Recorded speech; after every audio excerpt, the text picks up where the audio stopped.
You know, there is power in prayer.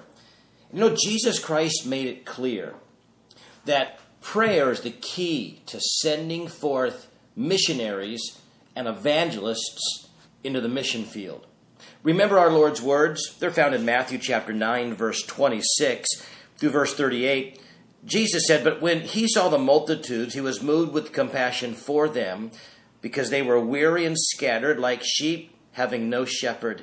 Then he said to his disciples, the harvest truly is plentiful, but the laborers are few. Therefore pray the Lord of the harvest to send out laborers into his harvest." You know, the early church was born in continuous and united prayer. In fact, the Holy Spirit was poured out in answer to prayer.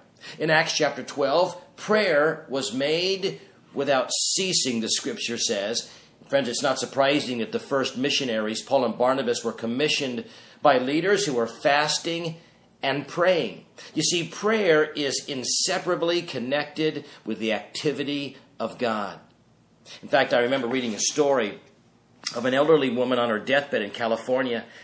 She was a missionary, and she was a prayer warrior, and she noticed as she studied the needs on the mission field that there were particular parts of Africa that had no missionaries.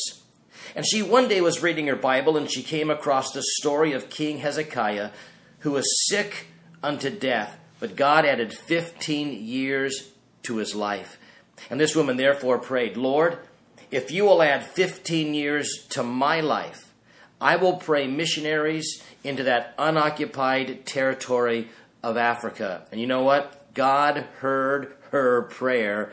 And that woman lived to see that area of Africa occupied by missionaries. In fact, so strong was God's influx of missionaries into that area that a missionary society recognized that particular area as the mission field of this praying invalid.